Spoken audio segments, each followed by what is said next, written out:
life, God and I have been in this wrestling match for a little while now. I am losing, by the way. There are people that God has put in my life, not just Tina. I love my wife. I love my kids. I love my parents, my siblings. There are needs that they're supposed to meet, but there's other needs in my life that they are never supposed to meet, that others are supposed to meet.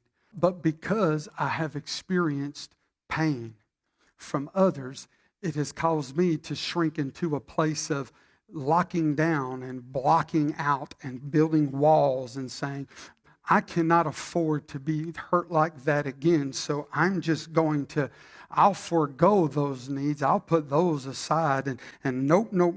And you build walls and barriers around yourself in order to preserve yourself.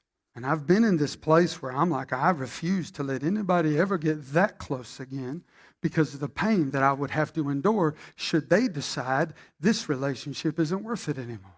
The problem with that is there are needs that I have that you're supposed to meet.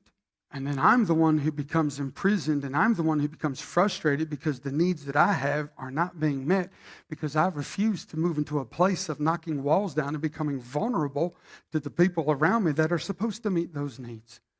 And you think you're trying to just preserve yourself, but really you're just hurting yourself. And when I wrestled with God and it came down to it, God's like, what is the issue?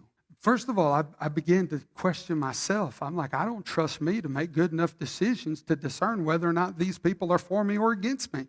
Well, that's not true at all because I have the Spirit of God on the inside of me. Then I said, well, I don't trust people then, God. I don't trust everybody. People suck at life sometimes. They hurt sometimes. I just don't trust them. I'm not going to trust myself around people like that to hurt me again.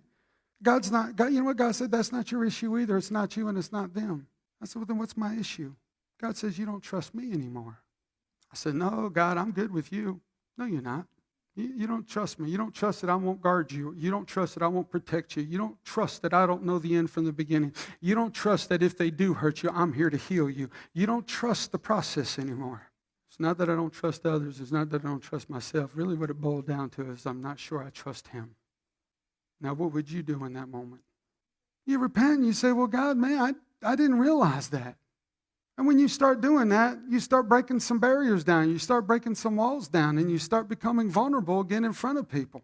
And you have this willingness to connect with people. You have this willingness to, and you know what starts happening? Healing starts to sweep over some wounded places in your life. Places that have been left raw and undone start to get healed up again. That's where the deep healing really starts to happen.